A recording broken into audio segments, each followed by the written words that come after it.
बस सिलेक्शन हो जाए, अंदर हो जाए, बस बात खत्म। देखो अभी जो मीडिया में चल रहा हूँ। एक बात बताओ, सुनना, न इस पटवारी की कुछ होना है, ज्ञापन दिया, क्या हुआ, कुछ हुआ, कुछ भी नहीं होना है। सरकार के पास राजस्व है नहीं। तक तो सबको यही लगता आया था कि ग्वालियर के जिस एनआरआई कॉलेज से पटवारी भर्ती परीक्षा का पूरा विवाद खड़ा हुआ, उस कॉलेज से 10 में से 60 टॉपर ही निकले हैं।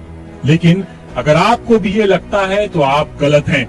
इस कॉलेज से टॉप 20 में से 13 टॉपर निकले और टॉप 50 में से 19 टॉपर इसी परीक्षा सेंटर से थे। लेकिन अब एक और सवाल जो इन दिनों पटवारी भर्ती परीक्षा देने वाले छात्रों के मन में है कि क्या 15-15 लाख रुपए देकर मध्य प्रदेश में सरकारी नौकरी मिल जाती है, और 15 लाख देकर क्या मध्य प्रदेश में पटवारी बना जा सकता है? वाकई ये सच है या महज झूठ? इसका खुलासा द सूत्र ने 7 महीने पहले ही कर दिया था, जब द सूत्र ने एक उम्मीदवार बनकर एक दलाल से बात की और उस दलाल ने जो खुलासे किए उसे सुनकर हम भी हैरान थे। लेकिन उसके बाद भी आज तक इस मामले पर कोई कार्रवाई नहीं की गई। आखिर उस दलाल ने कौन कौन से खुलासे किए थे, आप एक बार और सुनिए। तो ध्यान रखो, बस हमें बस सिलेक्शन हो जाए, अंदर हो जाए, बस बात खत्म। देखो अभी जो मीडिया में चल रहा हूँ। एक बात बताओ, सुनना, न इस पटवारी की कुछ होना है, ज्ञापन दिया, क्या हुआ, कुछ हुआ, कुछ भी नहीं होना है। सरकार के पास राजस्व है नहीं। तो सुना आपने, आप कितना भी सड़कों पर उतर जाइए, कितना भी सोशल मीडिया पर ट्रेंड करवा लीजिए, इस दलाल के मुताबिक इन सब से कुछ होने वाला नहीं है। अब हमने इस दलाल से परीक्षा में मिलने वाले सेंटर को लेकर बात की, तो सुनिए उस दलाल ने क्या कहा। ग्वालियर, अच्छा सेंटर को ग्वालियर मत देना भैया, ग्वालियर के सेंटर बड़े बदनाम है। ऐसा वो क्या होता है, कुछ जिले ऐसे जहाँ पर कुछ होते हैं, जैसे आगर मालवा हो गया, सागर हो गया, है ना, ग्वालियर हो गया, भोपाल हो गया, यहाँ कुछ भी नहीं होता, इसलिए वहाँ वो सेंटर वहीं दिए जाते हैं। आपको इंदौर नहीं दे सकते, इंदौर में होता है, इंदौर में नहीं दे सकते। हाँ। कुछ उनके फिक्स है, वो आप ये सोचो कि मुझे यहाँ नहीं ये मिल जाएगा, वो कोई नहीं करेगा। मुझे ये नहीं ये दे दो, ऐसा कुछ भी नहीं होगा। आपको दिया जाएगा भाई जहां पर भी, भाई आगर मालवा, सागर, ग्वालियर, भोपाल, रीवा, जो सेंटर है जहाँ सेटिंग चल रही है, वो तो सभी जगह है ना। पर क्या है कि जहाँ के भाई सारे के सारों को निकालना है बस। हाँ, तो जिनको निकालना उनको एक सेंटर में भेजना है। यानी इस दलाल की पहुंच राजधानी भोपाल के परीक्षा सेंटरों तक भी है, तभी तो इसने इतने कॉन्फिडेंस से कह दिया कि इंदौर सेंटर मत मांगिए, भोपाल करवा देंगे। अब हम आपको जो आगे का वीडियो दिखाने वाले हैं, इस वीडियो में आप दलाल का नाम भी जानने वाले हैं, जो कि वो खुद बता रहा है। क्या नाम बताया आपने? स्वदेश से। स्वदीप जी, मैं आपको थोड़ी देर के लिए मान के चलो कि मैंने आपको 15 लाख की व्यवस्था करके दे दी। 15 भी चाहिए नहीं मुझे।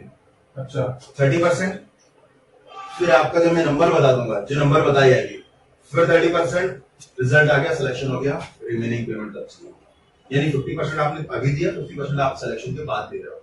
अच्छा, तो मैं कोई आपसे 15 पहले नहीं रहा हूँ, कोई 15 दोनों दे, डॉक्यूमेंट दिया, 30% दिया, ठीक है ना, फाइल अंदर गई आपकी। अब आप एग्जाम देने जाओगे, एग्जाम दिया आपने, आपके नंबर उतने आए, है ना, अगर उसमें जा रहे हो तो आप अंदर हो, नहीं तो बाहर हो। अगर आप बोल रहे हो कि भैया मुझे इसमें जाना है, तो कोई समस्या नहीं, जब आपको नंबर बताऊं तो बच्चे को पेमेंट का 30%।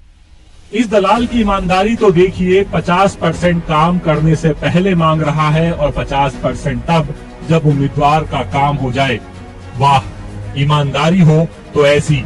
अब सुनिए उस कॉलेज के नाम जहां जहां इन दलालों की सेटिंग है और जिन सेंटरों पर ये जुगाड़ लगाकर सिलेक्शन करवा देते हैं। जो ये सभी जो एनआरआई वाले जितने भी टॉप कर गए हैं, देखो सागर का कॉलेज था, ठीक है, भोपाल का टूबा था, सागर का ताराबाई करके नाम है ना, वो था, ग्वालियर का था, ठीक है ना, ऐसे एक और भी था। सभी जगह पूरा का पूरा सेंटर सेटिंग का,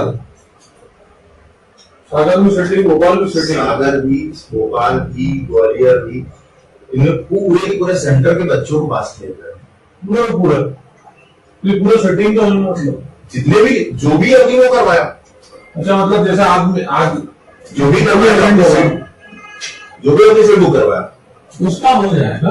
देखो, मैं कोई ऐसा नहीं कि भाई आपके बात को स्पष्ट कर दूं, मैं कोई एजेंट नहीं, कोई दलाल नहीं हूँ, मैं खुद एक प्रशासनिक अधिकारी हूँ, ठीक है ना। मतलब मैं एमटीटीएस सेंटर में दे चुका हूँ, आपको बता दूं, इंटरव्यू से बाहर हूँ, मैं ऑथर हूँ, मेरा आप नाम सर्च करेंगे खुद को ये शख्स प्रशासनिक अधिकारी बता रहा है। अब इस बात में कितनी सच्चाई है ये तो जांच का विषय है। लेकिन अब सुनिए कि आखिर पटवारी की एक सीट कितने में बेची गई।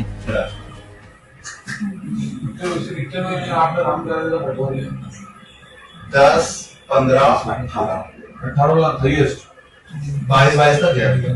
और क्या पटवारी अरे राजस्व विभाग की भैया वो पोस्ट राजस्व विभाग की है। शाम की एक गाड़ी सायन की 15,000 पैसे मिलते।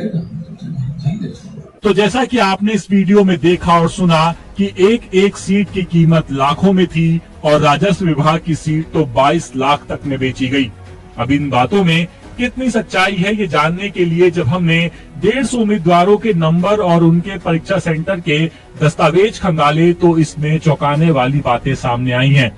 बीजेपी के पूर्व विधायक संजीव कुशवाहा के एनआरआई कॉलेज से टॉप 10 में भले ही 60 टॉपर्स निकले, लेकिन टॉप 20 में से इस सेंटर से 13 उम्मीदवार शामिल हैं। वहीं 50 टॉपर्स लिस्ट में जहां से 18 उम्मीदवार शामिल थे, जबकि भोपाल के क्रूबा कॉलेज से टॉप 30 में से 4 उम्मीदवार यहीं से सिलेक्ट हुए।